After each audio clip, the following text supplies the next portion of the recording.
pessoal, tudo bem com vocês? A gente vai ler Levítico capítulo 23, parte 1. Antes de começar, eu queria pedir para você que está assistindo pelo canal do YouTube, se inscreve no canal, você que está assistindo pela página do Face, segue a página para vocês não perderem nenhum vídeo e seguirem comigo nessa jornada de leitura da Bíblia de Gênesis até Apocalipse. Gente, esse capítulo aqui a gente vai estar falando um pouco sobre as festas do Senhor. Eu dividi ele em duas partes. Primeiro a gente vai falar das 4 festas da primavera e depois no vídeo 2 a gente vai estar falando sobre as 3 últimas festas que ocorrem em outono, amém? E as festas do Senhor, né, olhando para elas e estudando elas, né, nos aprofundando, a gente consegue perceber e ver a história da nossa redenção.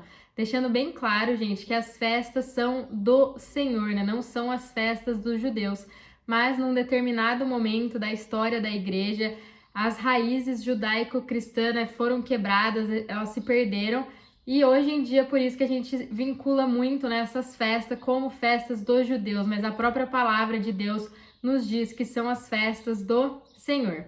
Amém? Gente, desde a formação do homem, a redenção já estava pronta. Deus não foi pego de surpresa quando Adão caiu, ele já sabia que isso iria acontecer. Então tudo já estava pronto e tudo aconteceria no tempo determinado por ele. Então Deus começa a se revelar para a nação de Israel, né, esse povo que ele havia escolhido e que através desse povo todos os povos, né, todas as nações da terra seriam abençoadas. Então ele separou essa nação para servir de sacerdotes para todas as outras nações, onde eles mostrariam o caminho que todos deveriam seguir. E como a gente sabe, né, eles se endureceram neles mesmos, né, achando que eles eram melhores que os outros, se fecharam na lei, eles se tornaram religiosos, eles nem conseguiram enxergar que o Messias, né, aquele que cumpriria todas as promessas do Antigo Testamento, estava na frente deles, né, porque diante da lei havia essa separação entre puros e impuros, né? Mas quando a graça chega, ela mostra que todo mundo é impuro e precisa de Jesus. Então, em tipologia, para nós, as festas, elas nos revelam o caminho da redenção, né? Tipificando Cristo como nosso descanso, mas para eles, né, naquele tempo que eles estavam recebendo, né, e vivendo tudo isso, as festas tinham como objetivo proporcionar, né, descanso e diversão para eles. Então, gente, Levítico é um livro que trata do sacerdócio de Deus, né?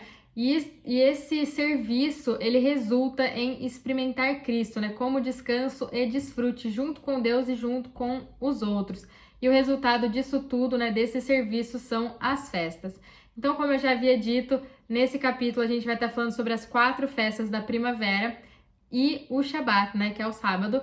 E ao longo do vídeo a gente vai conseguindo compreender um pouco mais sobre essa história maravilhosa. Amém? Disse o Senhor a Moisés: fala aos filhos de Israel e dize-lhes: as festas do Senhor que proclamareis como santas convocações são estas. Então tudo isso são tempos determinados por Deus para seu povo ensaiar as coisas que haveriam de vir, né? Então as festas são encontros marcados, agendados com o Senhor, para aprender as coisas que haveriam de acontecer dentro desse projeto de redenção, para trazer o homem de volta a Deus. Então, santas convocações, gente, é algo solene, sabe?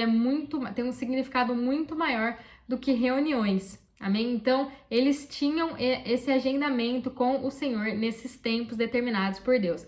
E para eles, né, para os israelitas, essas festas, né, designadas como santas convocações representam o tempo em que o povo de Deus se reunia para celebrar uma festa para Deus, né? Para sua alegria, para seu desfrute, e tudo isso não era feito individualmente, mas corporativamente. Amém? 6 dias trabalhareis, mas o 7º dia será o sábado do descanso, dia de santa convocação. Nenhuma obra fareis, é sábado do Senhor em todas as vossas casas. Então aqui essa festa semanal, nesse sábado, representa o descanso que o povo desfruta com Deus e também com os outros, né? Então a cada 7 dias, um dia deveria ser reservado para o descanso e diversão. Então era um dia realmente dedicado e separado para desfrutar do Senhor junto com suas famílias, com amigos, em comunhão uns com os outros. Esse sábado semanal era um descanso completo, não era algo leve, não era algo comum, mas algo muito sagrado, né? Santo e importante para o desfrute de Deus e de seu povo. Então esse descanso completo, ele representa o descanso verdadeiro e absoluto de Deus e com Deus. Então, esse descanso, gente, é Jesus, né? Tudo aponta para ele. Ele mesmo disse: venham a mim todos vós que estáis cansados e sobrecarregados, e eu darei o descanso a vocês. Então, ele é o nosso descanso. Amém? Gente, tudo que a gente vai começar a ver a partir daqui, né, que vai nos mostrar que no tempo determinado por Deus, tudo o que as festas apontavam iria se cumprir, iria se manifestar. Então, aqui a gente vai ver 3 encontros anuais com 7 celebrações. Número 7 representa a plenitude de Deus aqui na Terra e encontramos, né, esse número 7 aqui, a gente encontra também nas parábolas de Mateus 13, nas 7 cartas de Apocalipse e especificamente aqui a gente encontra um 4 mais 3, 4 sendo as coisas do mundo, as coisas mundanas, e o número 3 representa as coisas de Deus do céu.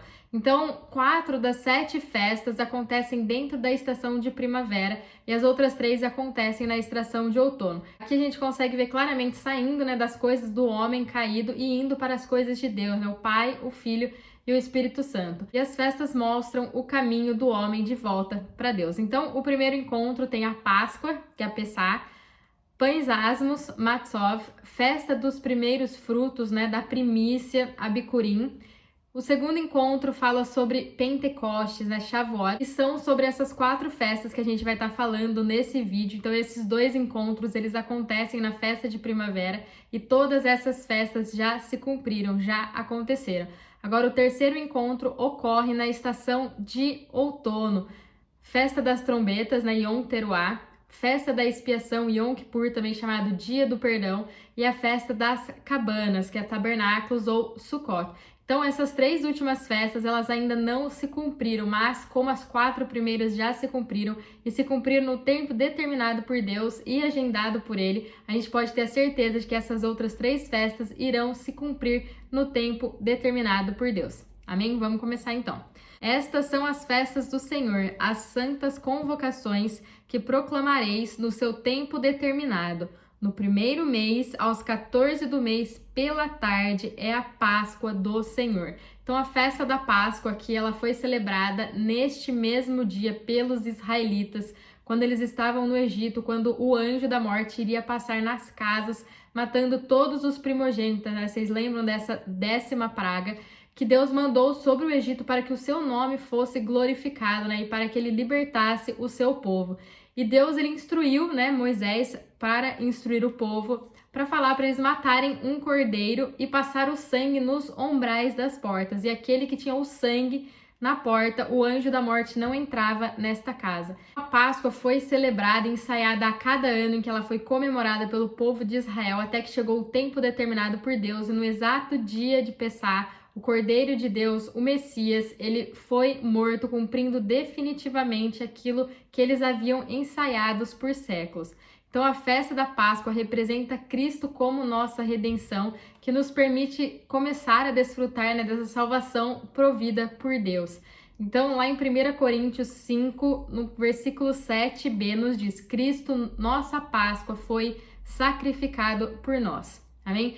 Páscoa, gente, ela denota passagem, né? Significa passagem. Então, assim como a ira do Senhor passou por cima daquelas casas em que o sangue estava sobre a porta, assim também o Deus que julga passou por cima de nós, os pecadores, porque nós estávamos debaixo do sangue do Cordeiro imaculado e perfeito de Deus, Jesus. Amém? Gente, essa festa aqui, esse primeiro mês, é o mês de Aviv ou Nissan. Então, no dia 14 desse mês de Nissan, a festa da Páscoa era celebrada. Amém?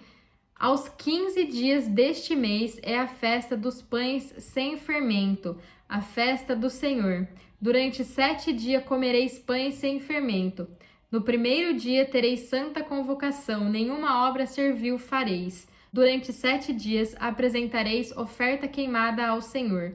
Ao 7º dia haverá santa convocação, nenhuma obra servil fareis. Então aqui está falando sobre a festa dos pães asmos, né? Sobre a festa de Matzov. Representa o Cristo sem pecado que nos é dado para desfrutar como uma festa, né? Em uma vida separada do pecado. 2 Coríntios capítulo 5, versículo 21 nos diz: Aquele que não conheceu o pecado, ele o fez pecado por nós, para que nele fôssemos feitos justiça de Deus. Então a festa dos pães asmos, essa segunda festa, que começava imediatamente após a festa da Páscoa, né? Um dia depois, era celebrada nesse 15º dia do mês de Aviv, né? Nissan. e durava 7 dias. Então essa festa fala exatamente desse pão sem fermento, né? Do corpo sem pecado de Jesus. Essa festa aponta que ele é o início da santificação, apontando para a nossa caminhada de santidade. Tudo tem a ver com mudança de perspectiva, de mentalidade, onde comemos, né, ele como esse pão sem fermento para cada dia mais nos parecermos com ele. Amém? Versículo 9. Disse o Senhor a Moisés: Fala aos filhos de Israel e dize-lhes: Quando entrardes na terra que vos dou e fizerdes nela a colheita, trareis um molho dos primeiros frutos da vossa colheita ao sacerdote. Ele moverá o molho perante o Senhor para que sejais aceito. O sacerdote o moverá no dia seguinte ao sábado. No dia em que moverdes o molho, oferecereis um cordeiro sem defeito de 1 ano em holocausto ao Senhor. A sua oferta de cereais será 2/10 de um efa de flor de farinha, amassada com azeite, para oferta queimada em cheiro suave ao Senhor. E a sua oferta de libação será de vinho, a 4ª parte de um hin. Não comereis pão, nem trigo tostado, nem espigas verdes, até o dia em que trouxerdes a oferta do vosso Deus. É estatuto perpétuo por vossas gerações em todas as vossas casas. Então aqui a gente está falando, né, do versículo 9 até o versículo 14, sobre Abicurim, né, os primeiros frutos. Essa festa representa o Cristo ressuscitado, a quem a gente desfruta como uma festa em sua ressurreição. 1 Coríntios 15:20 nos diz: Se de fato, porém, Cristo ressurgiu dentre os mortos e foi feito primícia dos que dormem. Então essa festa ela começa dia 16 de Nissan. Então a Páscoa dia 14, Matzov dia 15 e vai durante 7 dias. E um dia depois desse início de Matzov começa Abicurim, dia 16. Então essa festa ela era celebrada 3 dias após, né, a Páscoa. Então Cristo foi crucificado durante a festa da Páscoa e depois ressuscitou no 3º dia. E o dia da sua ressurreição era a festa das primícias. Então Jesus, ele é esse primeiro feixe da cevada madura, ele é Abicurim, ele é o que precede o início de uma grande colheita que não para até hoje. Então aqui no versículo 10 fala que quando entrardes na terra, eles teriam que trazer um molho dos primeiros frutos da colheita ao sacerdote. Então isso significa que o Cristo ressuscitado, junto com algumas pessoas do Antigo Testamento, foram levados a Deus. Então quando Cristo ressuscitou, algumas pessoas também ressuscitaram com ele. Então lá em Mateus 27 diz: Saindo dos túmulos depois de sua ressurreição, entraram na santa cidade e apareceram a muitos. Então essas pessoas ressuscitadas junto com Cristo não eram meramente hastes, mas um molho que foi apresentado a Deus, assim como as primícias eram trazidas ao sacerdote e apresentadas a Deus. Então tudo começou com Jesus, né? Ele é o pão sem fermento, né? Que foi o único homem sem pecado que desceu no Hades e que a morte não podia o vencer, porque ele era puro e imaculado. A morte não conseguiu o deter lá, por isso ele ressurgiu dos mortos. Então, assim como o povo aqui dedicava ao Senhor os primeiros frutos da colheita, assim também Jesus dedica ao Pai os primeiros frutos da salvação. Então, quando na sua morte muitos ressuscitaram. Então, até aqui a gente falou dessas 3 festas que aconteceram nesse primeiro encontro, e essas 3 festas se cumpriram exatamente no dia determinado por Deus, no dia em que Israel ficou ensaiando por séculos e séculos. Então, Jesus é o cumprimento das festas do Senhor, tudo aponta para ele. Amém? Contareis 7 semanas completas a partir do dia seguinte ao sábado, desde o dia em que trouxestes o molho da oferta movida. 7 semanas inteiras serão. Até o dia seguinte ao 7º sábado contareis 50 dias, então apresentareis nova oferta de cereais ao Senhor. Das vossas casas trareis 2 pães feitos de 2/10 de um efa de flor de farinha, cozidos com fermento, como oferta movida, são os primeiros ao Senhor. Com o pão oferecereis 7 cordeiros sem defeito de 1 ano, um novilho e 2 carneiros. Holocaustos serão ao Senhor, com a sua oferta de cereais e as suas libações por oferta queimada de cheiro suave ao Senhor. Também oferecereis um bode para oferta pelo pecado e 2 cordeiros de 1 ano por sacrifício pacífico. Então o sacerdote os moverá com o pão dos primeiros frutos por oferta movida perante o Senhor, com os 2 cordeiros. Santos serão ao Senhor para o uso do sacerdote. No mesmo dia apregoareis que tereis santa convocação, nenhum trabalho servil fareis, é estatuto perpétuo pelas vossas gerações em todas as vossas casas. Quando fizerdes a colheita da tua terra, não colherás totalmente os cantos do teu campo, nem colherás as espigas caídas.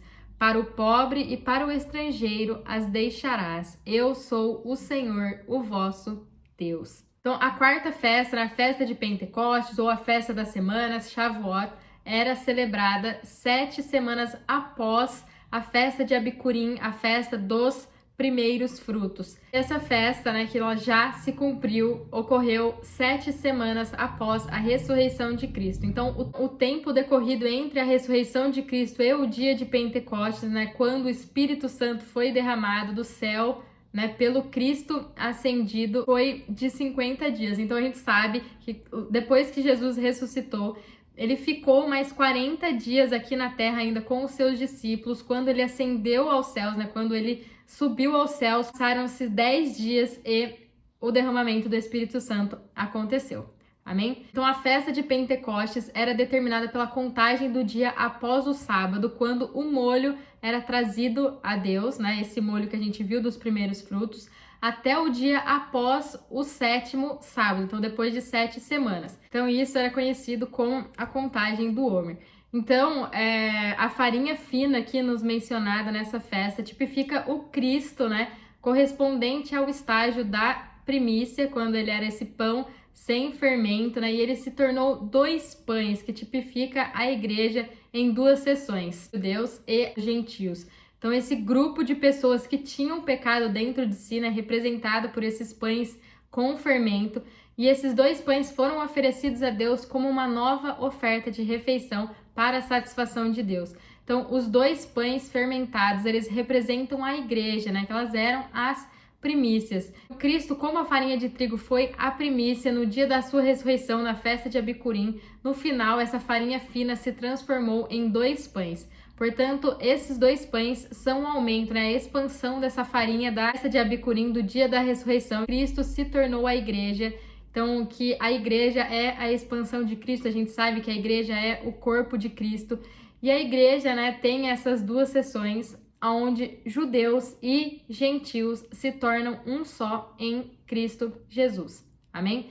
O versículo 18, gente, nos fala sobre oferecer nesse cordeiro sem defeito como holocausto para o Senhor. Isso significa que a igreja, no dia de Pentecostes, ela era um homem corporativo que foi oferecido a Deus, esse corpo de Cristo, como holocausto, que leva uma vida de entrega absoluta a Deus, uma vida que é uma farinha misturada com o fermento, com os pecados, e também uma libação, a fim de ser apresentada pelo fogo e aceita por Deus enquanto é consumida para a satisfação do próprio Deus. No versículo 19 e 20, fala sobre a oferta pelo pecado, sobre esse sacrifício pacífico, e o sacerdote, ele movia esses pães do primeiro fruto diante do Senhor. Então, isso significa que por causa de nossos pecados, a igreja no dia de Pentecostes, ela precisava de Cristo, assim como nós ainda precisamos dele como oferta pelo pecado, para restabelecer a comunhão nossa com Deus. E a gente também precisa de Cristo como essa oferta pacífica para restabelecer a comunhão uns com os outros. A oferta pelo pecado é oferecida por causa do pecado, e a oferta pacífica é oferecida por causa da comunhão, e a oferta movida representa a ressurreição. No versículo 21 nos diz que não era para trabalhar, ninguém podia trabalhar nesse dia. Significa que a igreja desfruta junto de Cristo com Deus sem precisar de nenhum trabalho humano, porque tudo foi realizado já pelo sacrifício de Jesus. E aqui no versículo 22 fala que eles não deveriam colher da terra, não era para colher tudo, porque as migalhas ficariam para o pobre ou para o estrangeiro. Então, isso significa que a graça de Cristo em sua ressurreição, ela alcançou os pobres e os gentios. Gente, o primeiro Shavuot, foi quando Deus se casou com o povo de Israel lá no Monte Sinai, quando Deus dá para Moisés, né, essa aliança de casamento que é a lei, que é a palavra, que é a revelação de Deus para o homem. E na primeira tentativa, a gente sabe que o Moisés, quando ele desce, o povo está ali se casando com um bezerro de ouro. Moisés quebra essas duas tábuas da lei. Depois ele tem que subir de novo, né, para conversar com Deus. E Deus faz, né, restabelece novamente esse casamento, para que o povo realmente entendesse que eles estavam casando com Deus. E a partir dali o Senhor direcionaria eles como sendo um povo de propriedade exclusiva de Deus. Agora, 2000 anos atrás, depois da morte e ressurreição de Cristo, o Senhor ele forma um novo povo, né, que é a igreja, que introduz tanto gentios como judeus. E Pedro diz que nós somos nação santa, povo de propriedade exclusiva de Deus, nossos sacerdócios. Qual é essa aliança que ele dá como penhor para resgatar a sua noiva? Então nós somos noiva de Cristo e ele vai vir buscar essa noiva, e o penhor que ele nos dá é o Espírito Santo. Então Shavuot fala dessa colheita, né? E ela se cumpriu exatamente no período determinado por Deus. Depois da ressurreição de Cristo, 50 dias depois, veio a descida do Espírito Santo e quase 3.000 pessoas vieram como essa primeira colheita. Então, em Atos 2, a gente vê o cumprimento dessa festa. Amém? Então, mesma maneira que aqui havia a festa de Abicurim, 50 dias depois tinha a festa de Pentecostes, assim também na ressurreição de Cristo, na festa de Abicurim, 50 dias depois teve o Pentecostes, que foi a descida do Espírito Santo. Então essas festas de primaveras, elas já se cumpriram, e elas se cumpriram exatamente no tempo determinado por Deus. Amém? Fiquem com Deus e até o próximo vídeo. Tchau, tchau!